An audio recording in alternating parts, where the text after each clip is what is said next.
مومنوں اٹھا جنازہ باقر مظلوم کا۔ بسم اللہ الرحمن الرحیم۔ ناظرین السلام علیکم، میں ہوں آپ کا میزبان ذیشان علی۔ ہماری اس پیشکش میں آپ سب کا استقبال ہے۔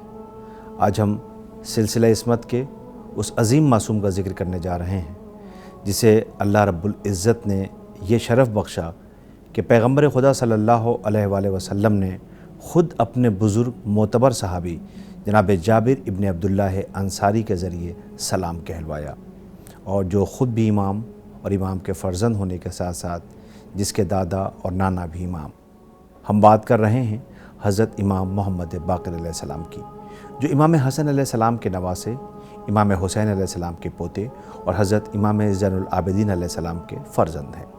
ہمارے لاکھوں سلام امام محمد باقر علیہ السلام پر کہ کیا مرتبہ ہے آپ کا کہ اپنے بزرگ صحابی سے رسول خدا صلی اللہ علیہ وآلہ وسلم سلام کہلاتے ہیں، مگر افسوس کہ دنیا نے آپ کی قدر و منزلت کو نہیں پہچانا اور امامت کے اس عظیم چراغ کو بھی گل کر دیا۔ آج اسی عظیم ہستی کی شہادت کی تاریخ ہے۔ 7 ذی الحجہ سن 114 ہجری کی اس غمناک تاریخ میں ہم امام زمان علیہ السلام کی خدمت میں ان کے جد اور امام جعفر صادق علیہ السلام کو ان کے والد بزرگ کا حضرت امام محمد باقر علیہ السلام کی تعزیت پیش کرتے ہیں، اور امام علیہ السلام کی حالات زندگی اور ان کی وصیت کے ذریعے دنیا کو دیے گئے پیغامات کو معلوم کرتے ہیں، پتہ لگاتے ہیں، جانتے ہیں۔ امام محمد باقر علیہ السلام نے 1 رجب سن 57 ہجری میں آغوش عصمت یعنی آغوش امامت میں آنکھیں کھولیں اور پھر گہوار امامت میں پروان چڑھنے لگے۔ آپ کی امامت کا عرصہ تقریباً 19 سال 10 مہینے 12 دن ملتا ہے۔ ان 19 سالوں میں آپ نے ان مصائب و مصیبت کو برداشت کیا جو برداشت کے قابل نہ تھے۔ آپ نے چھوٹی سی عمر میں وہ دلخراش منظر دیکھے جو خدا نہ کرے کسی بچے کی آنکھیں دیکھیں، جو آپ کی آنکھوں نے ان سارے مناظر کو دیکھا ہے۔ حضرت امام محمد باقر علیہ السلام اپنے والد بزرگوار کے ساتھ 3 یا 4 سال کی عمر میں کربلا کے سانحے میں بھی موجود رہے۔ آپ نے واقعہ کربلا کے تمام مصائب و آلام کو دیکھا اور اسیران حرم یعنی اسیران کربلا کے ساتھ کوفہ و شام کی منزلوں کو طے کیا۔ لیکن ایک بچے کے طور پر آپ نے اسیری کے تمام رنج و محن کو برداشت کرنے کے ساتھ قید خانے کی سختیوں اور تمام مشکلات کو کھلی آنکھوں سے دیکھا بھی، اور اسیران کربلا کی طرح حوصلے اور صبر سے مقابلہ بھی کیا۔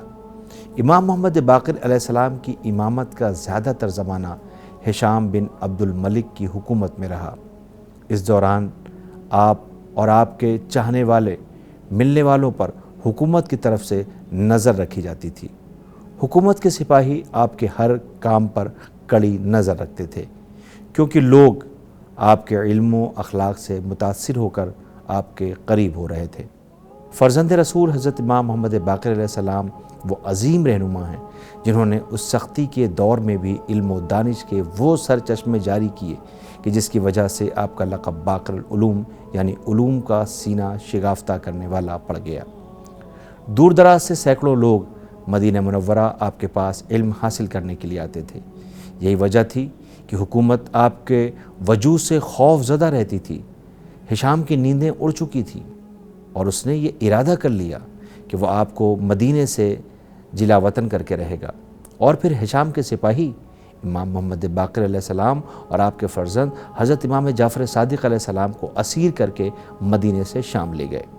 انہوں نے آپ کی شان میں توہین کرنے کے لیے آپ کو غلاموں کی جگہ پر رکھا اور 3 دن تک ہشام سے ملاقات نہیں کروائی۔ 3 دن بعد جب امام علیہ السلام کو دربار میں پیش کیا گیا تو ہشام نے درباریوں سے کہہ دیا کہ یہاں بھی امام علیہ السلام کا احترام نہ کیا جائے۔ ہشام کے حکم پر امام علیہ السلام کو دربار میں پیش کیا گیا۔ امام علیہ السلام پروقار انداز سے دربار میں داخل ہوئے اور اہل مجلس کی طرف اشارہ کر کے عمومی طور پر سلام کیا، اور پھر آپ کرسی پر بیٹھ گئے۔ ہشام کو امام علیہ السلام کا یہ انداز بالکل پسند نہیں آیا کہ امام نے اسے خصوصی سلام کیوں نہیں کیا اور اس سے بیٹھنے کی اجازت کیوں نہ لی۔ وہ غصے سے امام علیہ السلام پر لوگوں سے بیعت لینے کے الزام لگانے لگا۔ کافی دیر بولنے کے بعد جب وہ خاموش ہوا تو اہل مجلس بھی امام علیہ السلام کی بے احترامی کرنے لگے۔ آخر کار جب سب خاموش ہوئے تو حضرت امام علیہ السلام اپنے مقام پہ کھڑے ہوئے اور اہل مجلس کو مخاطب کیا۔ ان کے مردہ ضمیروں کو جھنجھوڑتے ہوئے فرمایا، اے لوگوں، تم کہاں جا رہے ہو اور تمہیں کہاں لے جایا جا رہا ہے؟ خدا نے تم سے پہلے لوگوں کی ہدایت بھی ہم سے کروائی اور تمہارے آخری افراد کی ہدایت بھی ہم سے ہوگی۔ اگر تم نے چند دن سے حکمرانی سے دل لگا لیا ہے، یعنی حکومت سے دل لگا لیا ہے، تو ہم نے تو ابدی بادشاہی سے محبت لگا رکھی ہے۔ امام علیہ السلام کا بولنا ہشام سے برداشت نہ ہوا اور اس نے حکم دیا کہ امام علیہ السلام کو قید خانے میں ڈال دیا جائے۔ اور پھر زیادہ وقت نہیں گزرا تھا کہ امام علیہ السلام کی طرز زندگی، رفتار و گفتار، علم و عمل اور سیرت و کردار نے قیدیوں کی ہمدردیاں حاصل کر لیں اور سارا زندان امام علیہ السلام کی محبت کا اسیر ہو گیا۔ حکومتی کارندے پھر پریشان ہو گئے۔ جب یہ خبر ہشام تک پہنچی تو اس نے واقعات کا جائزہ لیا اور پھر اس نتیجے پر پہنچا کہ امام علیہ السلام کو رہا کر دیا جائے۔ لہٰذا اس نے حکم دیا کہ امام علیہ السلام کو حکومتی کارندوں کی زیر نگرانی شام سے مدینہ پہنچا دیا جائے۔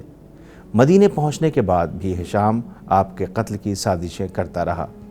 آخر کار وہ اپنی سازشوں میں کامیاب ہو گیا اور امام علیہ السلام کو زہر دے دیا گیا۔ زہر اتنا کاری تھا کہ 3 دن تک آپ بستر بیماری پر درد و تکلیف میں رہے اور پھر اسی زہر کے اثر سے آپ کی شہادت واقع ہوئی اور علم کا دریائے بے کراں خاموش ہو گیا۔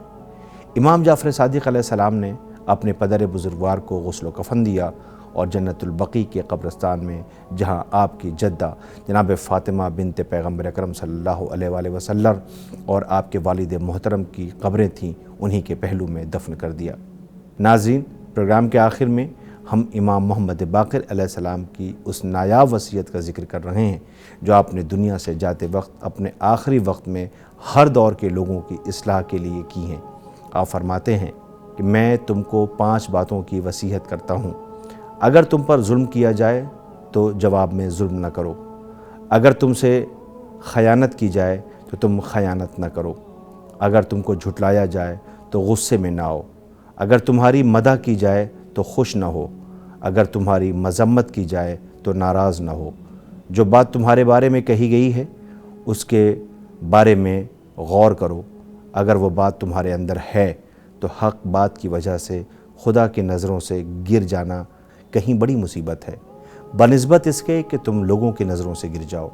اور اگر وہ بات تمہارے اندر نہیں ہے تو بغیر کسی تعجب و زحمت کے تم نے ثواب کما لیا۔ آخر میں بس خداوند کریم سے یہی دعا ہے کہ پروردگار عالم ہم سب کو امام علیہ السلام کی وصیت پر عمل کرنے کی توفیق عنایت فرمائے۔ ہمیں ہماری ٹیم کو اجازت دیجیے، ہماری پھر ملاقات ہوگی، تب تک کے لیے خدا حافظ۔